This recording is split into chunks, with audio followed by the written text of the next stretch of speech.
If money is power, why can't they stop? We're looking at people with more wealth than entire countries. These people are people that could buy anything they want, go anywhere in the world they want, do whatever they want for the rest of their lives, and still leave their grandchildren's grandchildren set forever. And they can't stop. They're pulling in hundreds of billions of dollars and still attacking people, still starting fights, still trying to dominate everything in sight, still trying to own the internet, own space, own the conversation, and own the government. If you already have the power, what are you still looking for? See, we've been programmed since birth to believe that money equals power. It starts early in school, where they teach you to fall in line. Then college funnels you into debt and transitions you into a soul-sucking job that promotes your decay rather than growth and pays you just enough to not leave, but never enough to be free. And the message you'll constantly hear is that all you need to do is stack your bread, and one day you will be okay. We worship billionaires and celebrities like they're gods walking among us. We scroll through their lifestyles on social media and think, if I could just get there, I'd be happy. But look at the people who are there. Have any of them stopped? Are any of them at peace? They're the most paranoid, ruthless, insecure people on the planet. And they have everything we were told to want. Nietzsche said every living thing, not just humans, everything, is driven by the will to power. I'm not just talking about a desire to survive or get comfortable either. Animals risk their lives in deadly fights because victory gives them greater power, and power is what every living thing is actually after. When we can't get it directly, we chase it indirectly by attaching ourselves to something powerful. We worship the rich because money looks like power. We follow celebrities because fame looks like influence. Billions of people get on their knees for God because they're aligning themselves with something described as infinitely powerful. Everywhere you look, you see the pursuit of power, but Nietzsche meant something completely different from what most people assume. He was talking about self-overcoming, the power to transform yourself, to become something greater than what you currently are. It's not enough to just live, you have to grow.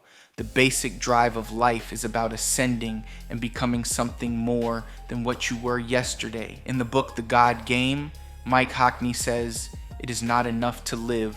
One must grow. The basic urge of life is not mere existence. It is development. It is ascending the scale, becoming more actualized, more godlike." Once you understand what power actually is, you realize capitalism pulled off the greatest bait and switch in history. It took the deepest drive in every human soul and redirected it toward money. And now billions of people are chasing a symbol of power instead of power itself. The whole system runs on a substitution. Real power is transformation, becoming more than you were yesterday. But capitalism swapped that out for accumulation, having more than the next person. One lives inside you, the other lives in your bank account, and they have absolutely nothing to do with each other. The problem with a substitute is you can never get enough of it. Imagine you're thirsty, deeply, desperately thirsty, but instead of drinking water, you just keep eating food. No matter how much you eat, you're still thirsty. That's what's happening to every billionaire on this planet. They're thirsty for real power, for meaning, for the feeling of actually mattering at the deepest level. And they keep consuming money. It can never satisfy them. It's the wrong substance entirely. You could give them the entire planet, and they'd still feel empty because the thing they're hungry for doesn't come in that form. That one idea, you can never get enough of a substitute, explains why empires keep expanding and never stop. It explains why wars end and new ones start. Why someone with 100 million in the bank is chasing a billion. Why someone with a billion is chasing 10. Why the richest man in the world is chasing a trillion. They're all eating when they should be drinking. Nietzsche pointed out that vanity, the compulsive need to show off, to flex, to be admired, is actually the mark of the weak. The word itself comes from the Latin vanus. It literally means empty. So every time you see someone at the top showing off a yacht, a jet, a mansion, that's emptiness screaming for validation. A truly powerful person doesn't need anyone to see their power. The people we've been taught to admire as the most powerful are actually exhibiting what Nietzsche called slave behavior. They can't establish their own sense of worth, so they need external approval. They need you to look up to them. Without our worship, they're nothing. Their wealth only translates to power if the rest of us agree that wealth equals power. The whole system depends on our belief in it, which means we're the battery that keeps the machine running. So if individual accumulation doesn't lead to power, what does? Every system we've built answers one of two questions, either what's in it for me or what's in it for us. Capitalism only asks the first one, and that's why it can never deliver real power, because real power was never about me. Think about who actually changed the world. Was it the people with the most money? No. For example, Nikola Tesla invented the electrical system that powers the entire modern world and died broke in a hotel room. Frederick Banting discovered insulin and sold the patent for $1 because he believed no one should profit off something people need to survive. Now pharmaceutical companies charge hundreds per vial and make billions off his work. Every major genre of American music, jazz, blues, rock and roll, hip-hop, was created by black artists who saw almost none of the money, while white executives built empires off music they could never have made themselves. The minds create. The wallets show up later to conquer and collect. In every genuine transformation in history, revolutionary America, the civil rights movement, every moment where the world actually shifted happened because a large group of people moved together in the same direction with a shared purpose, not because one rich person decided to be generous. True power multiplies when people cooperate. It grows when you elevate the people around you. But the system we live in is built on the opposite principle: private interest over public good. Who would actually argue that the rights of a few rich individuals should take precedence over the rights of the people? Nobody would say that openly. And yet, that's exactly the world we live in. And this is why society doesn't get better. The people at the top are chasing something they can never catch. They think more money, more weapons, more control will finally give them that feeling, but it won't. So they keep extracting, exploiting, and starting wars. And once one war ends, another one starts, because it's never enough. And everyone beneath the elite is taught to do the same thing on a smaller scale. Hustle, grind, stack. The whole civilization is organized around a false equation. Most of us assume the people in power are smarter, that they deserve to be where they're at. But most of them aren't geniuses. They're people who figured out how to game a rigged system, and their number one priority is making sure nobody else can game it the way they did. They rig the game, make it unfair, then tell you that hard work and honesty are the path to the top, knowing damn well that's not how they got there.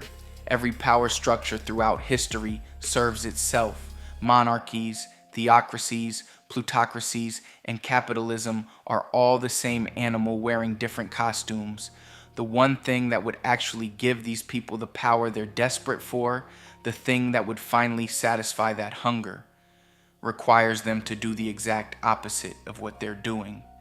But that would mean giving up control, sharing resources, dismantling the rigged game they built. It would mean treating the people they exploit as equals. And they will never do that, because their entire identity is built on being above everyone else. So they're trapped in a prison made of money, chasing a feeling that money can never provide, destroying the world in the process, and the only key that would free them is the one thing they refuse to pick up. That's the most sophisticated form of slavery ever invented, and we are trapped in it too, because we've been taught to want what they have. We've been taught that their prison is paradise, What makes this truly tragic is the scale of what we're losing. The elite hoard human potential even more than they hoard wealth. They keep the game rigged because they're afraid of what happens when everyone else wakes up and realizes what they're actually capable of. Because when you picture every human being on this planet developing their full creative potential, working together at the highest level, you realize there's nothing we couldn't achieve. Every solution to every problem we face is locked inside billions of people who were never given the chance to unlock it. That's what real power looks like, and it terrifies the people at the top. So where does that leave us? We gotta stop worshiping the 1% and all their money. And I'm not saying money is the enemy. In the world we live in right now, money matters. You need it for basic needs, for the freedom to create, for the space to think. But there's a massive difference between having enough to live and create versus hoarding billions while the world burns. We should be rewarded for creating, for thinking, for building, not for fraud, corruption, and exploitation. The trap is us, the people, spending our lives trying to get a seat at their table without realizing their table is built on quicksand. What we need is a completely different game, one where power means what it actually means: transformation, growth, becoming more than you are right now, you individually and the people around you, a whole society moving in the same direction, elevating together, an entire civilization deciding to evolve, instead of one person trying to become a trillionaire while everyone else fights over scraps. So next time someone tells you money is power, ask yourself one question. If that's true, why is no amount ever enough? Because money is not power. It's the lie they told us, so we'd spend our whole lives chasing the wrong thing, while they chase the wrong thing on a bigger scale. And the people with the most money on earth are the living proof. If money was power, they'd stop. But they can't stop. They're starving, and they don't even know what they're hungry for. Hockney writes, "Imagine 7 billion creative geniuses all working together at the highest level of performance. Is there anything they could not achieve?